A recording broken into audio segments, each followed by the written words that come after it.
Welcome to Grapevine. I have a very special guest today, Kenneth Ginlack. He is a recovery and addiction expert, and we're going to find out the story about the epidemic in our community, which is heroin. Am I correct? Yes. Yes. And so tell us a little bit about your credentials, because you just didn't walk off the street and just said, hey, I'm a recovery expert. Tell us a little bit about yourself. Right. Well, I'm a clinical substance abuse counselor. I'm also an independent clinical supervisor, which means I supervise other counselors that's in the field. I'm also a advanced practicing social worker, so I'm a master level social worker as well. I worked in different treatment modalities, far as MAT, which is medical assistant treatment, residential treatment, outpatient treatment. I worked in detox facility, and I worked in the emergency room currently. And they say somebody knows somebody who's addicted. Me personally, I don't know anybody. I have worked in the field years ago, but everything has changed since then. It's been a while. So tell us about what's going on behind the scenes in our community, because a lot of people are overdosing, and why are they overdosing and dying? Yeah.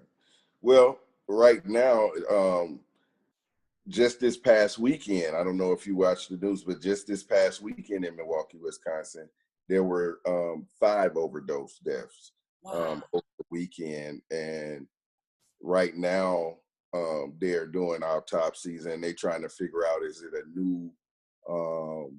new mix or a new cut on the heroin that's out right now. Mm-hmm. Prior to this, heroin was being cut with fentanyl, which is 10 times as potent as heroin, and it only takes a little bit to get in your system, and it actually will kill you. What you're saying is people are just taking it, they don't know how much to take, and they're playing Russian roulette, really. They don't know how much to take. Is that correct? Absolutely. And I run into some addicts and they're in total denial about, the fentanyl or the heroin being cut. And, one guy argued me down and said, I know when it's fentanyl in there, I can tell. But however, there's no foolproof way of knowing if it's actually cut with fentanyl or not, unless you have a laboratory to actually test it. So, right. Or a chemist. Exactly. Right. So a chemist, I mean, you have to go through all the tests and what's in here. But this is just people just wanting to get high, correct? Absolutely. And when an addict, a person that's addicted to drugs, their life is controlled by drugs, they take a risk every day. They take a risk by going out buying not just heroin, but I would say marijuana, K2, anything that doesn't have an ingredient on it, and you buying it from someone off the streets, there's a risk that you're taking that can actually kill you. This question, because people ask, why did you get into this field? Because this is not an easy field. This is a toughie. It's not an easy field to be in. I was in it for a little while, and I kind of like, So tell me why you went into it. Well, Wanda, it's actually, this is my passion. And the reason why is because I grew up around people that was addicted. I grew up with family members addicted, and I also was addicted as well. And once I started my recovery process, I was able to make some changes and go back to school and get educated on the disease of addiction. I had to realize what I was really up against. Mm-hmm. And now I spend majority of my time helping others. That's awesome. Yeah. So you went through it. You know what it feels like. Was it really, really hard for you to stop that behavior? Because really it's a behavior. And what processes, and we're going to make it short because we got a long way to go. I got questions to ask you. Okay. The process you went through, you just woke up one day, say, hey, I'm tired. I can't do this no more. This is the end of the line. Or did it take trial and error, and you finally got it? I didn't. I attempted to stop several times before I stopped. I had one of those praying mothers, Mm-hmm. and she used to tell me to just pray the taste out my mouth. And, I tried praying, and I was continuing to get high. I tried psychiatrists. I tried different remedies, and I was like, man, am I ever going to get it? One particular night, it was like a darn experience for me, whereas I I just knew it was it. I knew it was over.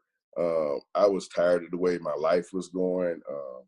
I was tired of damaging my kids' life. So it was so many things that I actually went through to get to the point to say, you know what, I can't live like this anymore. Mm-hmm. So, I became willing to actually ask for help, and that's one of the big pieces is actually asking for help. That was hard for me to even reach out to anyone and say, hey, I need help, because I didn't think anybody understood. Mm-hmm. But once I got in recovery, I realized there's thousands and millions of people that understand exactly what I was going through. Exactly. That it's been through it before, correct? Absolutely. Okay. Yes, So, sir. having said that, we're talking about the heroin epidemic, and is it an epidemic?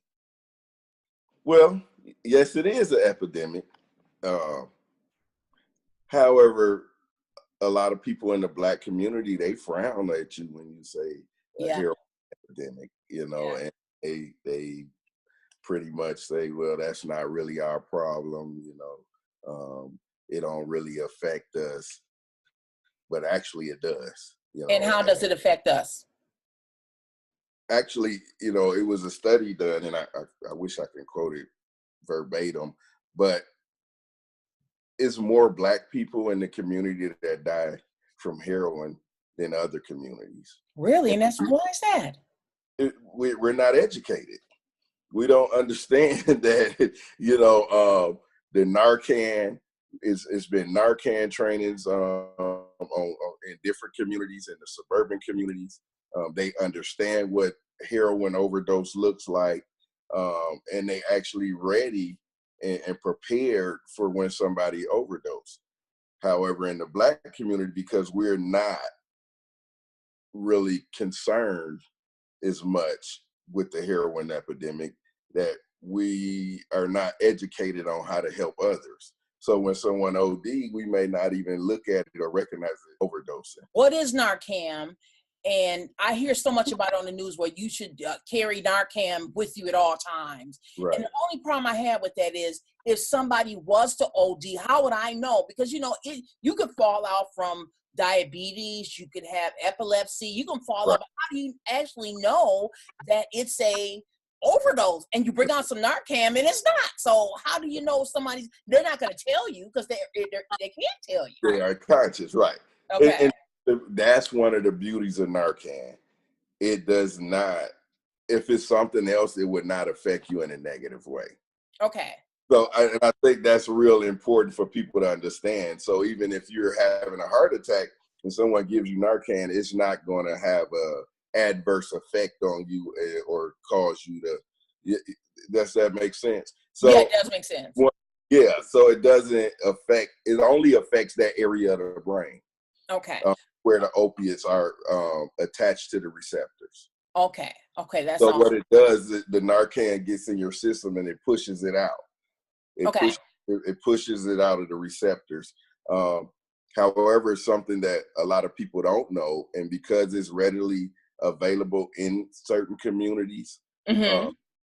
a lot of people don't know that even with the Narcan, you have a chance of overdosing again What? because the heroin or the opiates are still in your system, and they can reattach to the receptors after the Narcan has been administered. So here in the emergency department, we keep people up to 4 hours for observation Oh, to make sure observation. that it doesn't reattach to the receptors in the brain and cause them to OD again. Wow, I didn't know that. I thought once you got it, you're good to go. You come back No, to life. That's how they make it seem like right, you come back. right. And so people that's, drug addicts that's actually using heroin and they think they just gonna Narcan their friend back and everything, they really should get medically cleared. They really should be observed for the next 4 to 5 hours by medical staff. Okay. So again, because we're not educated and we don't really understand what the Narcan or how does it work, more people are dying. Oh wow. Yeah. So there's classes where you can go to learn how to use the Narcan. Absolutely. Correct. And it's been, again, they had many trainings in other communities. We actually had a training at my graduate school that I went to in my master's program. But I'm looking to put forward a training in our community. Okay. For people can be more educated. Police departments have started to do trainings or get the training as well.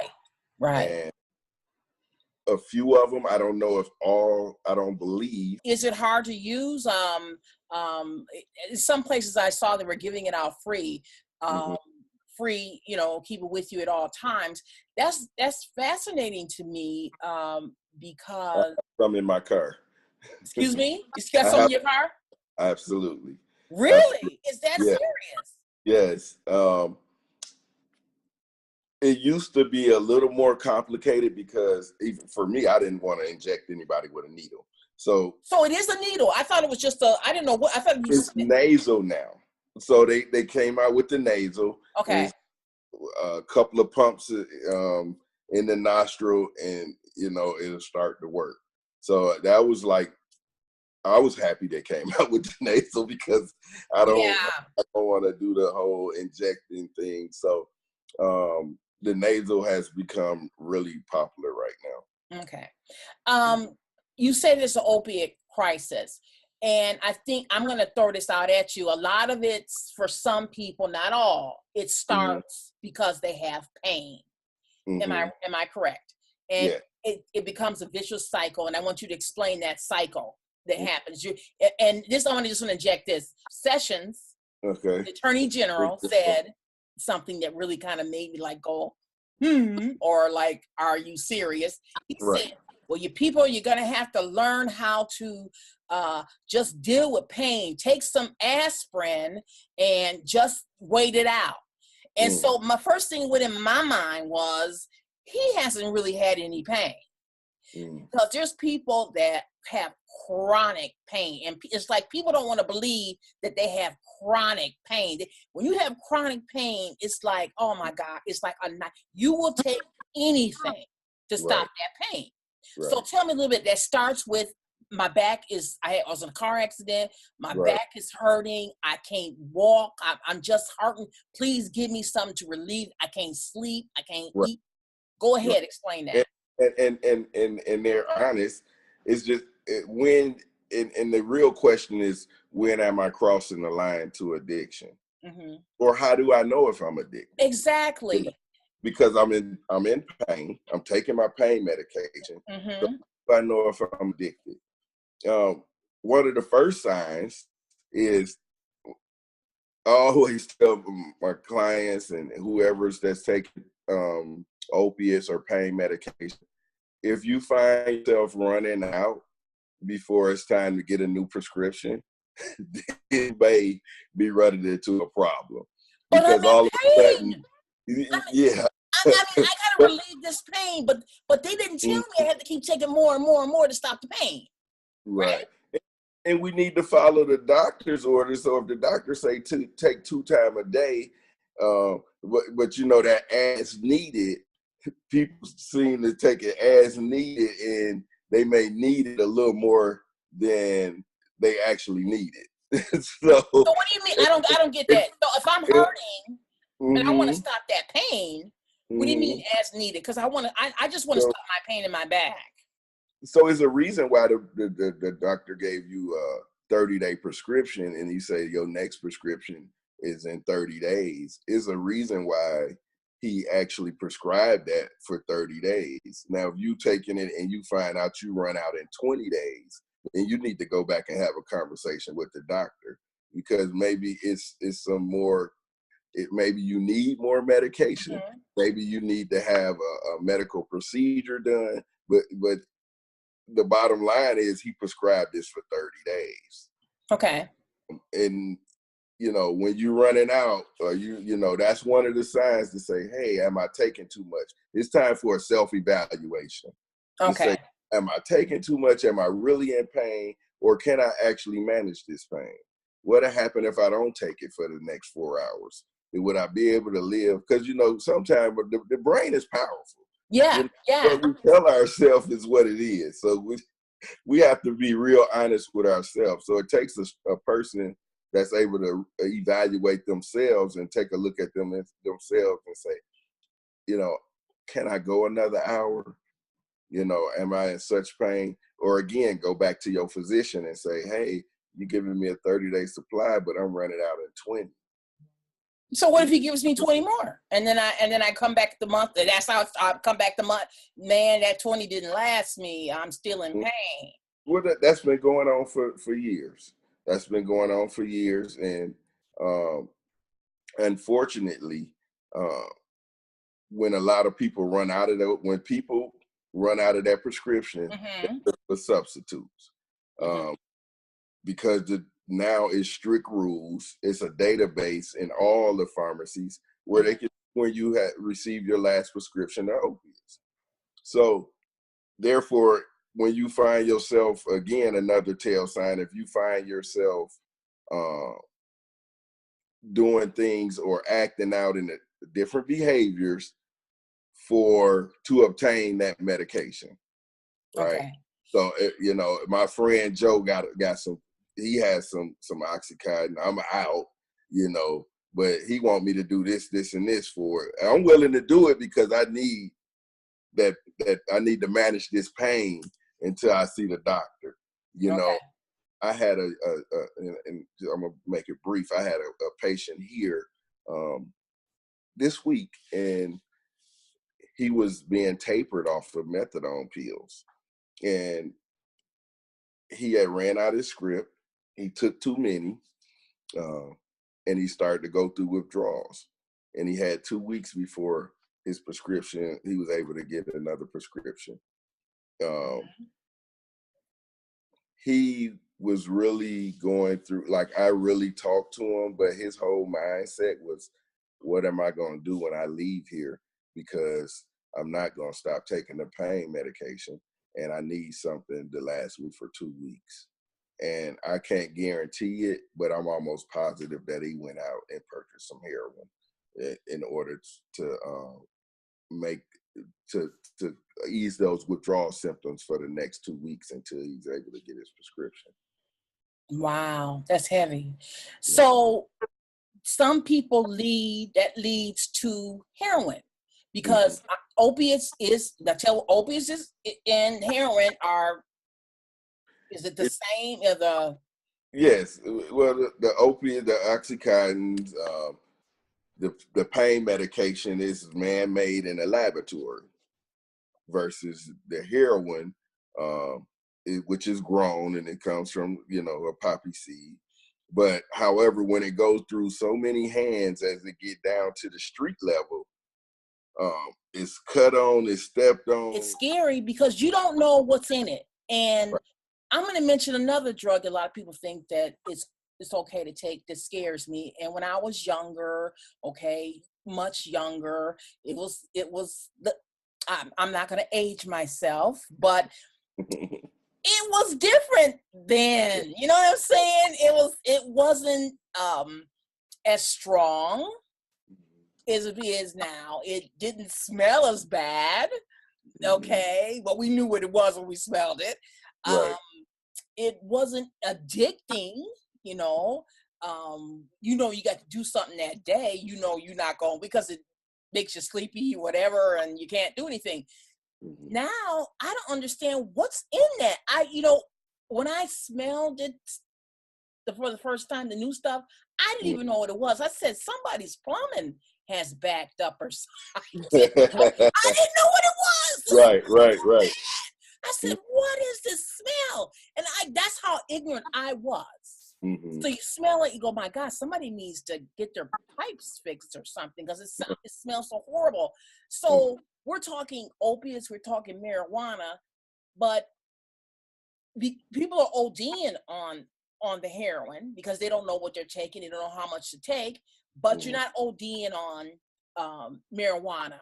Right. So what do you think? You're not ODing on marijuana.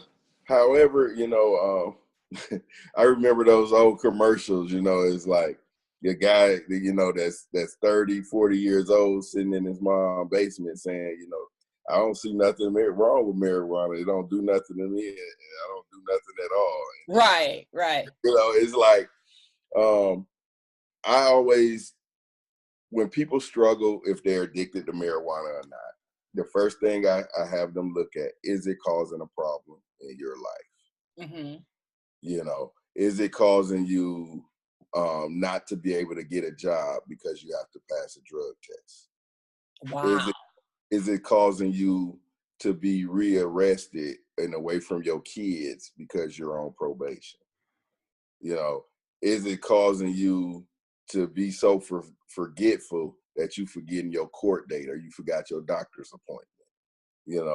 So you start looking at different things. How is it really affecting your life? If you work in a factory and you cut your finger off and they gave you a drug test, would you lose your job? And then now you won't be compensated and you missing a finger. Yeah. So I keep it real simple, and it is just like, man, you're right. Especially the guys on probation. I work with that population for so long, and it's like, okay, if you don't have a problem, then put it down for the next 6 months until you're off probation, and then go ahead and do your thing. And it's like, okay, well, yeah, I can do that. And then what happens is they realize it's harder than they think. Okay, exactly. So you're saying that marijuana is addicting? Absolutely. Absolutely. Okay, no questions about it. It's no question. Okay, I'm gonna throw this. It's certain withdrawal symptoms from marijuana. Okay, and okay. Now they're saying that marijuana can help people go from withdrawals from heroin, that they want to use that drug because they use other drugs, Suboxone and all these other drugs to get off of different other drugs. They want to use marijuana to help people get off of heroin. So and cancer patients. And yeah, I think they should. So you think, so since you're saying it's addicting, so can it be used for medicinal purposes? So are the cigarettes, but people still smoke them. So is caffeine. I mean, what are you saying? People still drink coffee, so sometimes we cannot be used for medicinal purposes. Now you know that. No, I know that, but I'm saying sometimes we have to look at the lesser evil.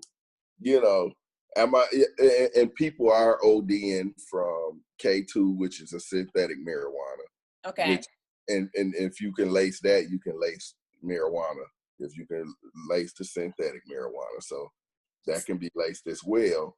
But yes, it's addicting, and no questions about it. Right. And in municipal purpose, I think it's okay. I'm okay with that. Right. Okay. Because again, we have to evaluate ourselves and ask ourselves, am I using it for the purpose that's intended for? Okay. And they also said marijuana can be used to help for pain. So instead of me taking heroin or opiates, I can take marijuana for pain. So that means you're going to be smoking or whatever, ingesting it on a daily basis versus taking the opiates, which you can OD on, but you can't OD on marijuana. Right. And I'm pretty sure, if they legalize it, it'll still be stipulations as far as the marijuana. A lot of younger people, they get it confused. They think because, marijuana is legal, that it's just going to be a smoke fest. And, right. you can't show up to work high. Thank You you. know, and you know, it's just like if you're showing up to work intoxicated. Exactly. I think people need to understand that. And driving. You Right, know, right. it's like you can't drink and drive, and you shouldn't drink and drive. You probably shouldn't smoke and drive because your exactly. low. So it's not going to be just a free fall. Right. And they got to understand that. Yeah. It does impair you. Yeah. It Yeah. impairs. Okay, so if you want to smoke, go home or go. You know what I'm saying? Don't drive. Don't go. But keep in mind that they are people that do go to work high. Yes. Because Yes. you know it's illegal. Mm-hmm. They smoke break. You know. Yeah. I was one of them. Okay. Yeah. Nobody really knew, right? And well, I have my clients cracking up because I have some rap artists, and they like, you know, my beats sound better, you know, and I can flow good when I'm high. And I was like, you sure?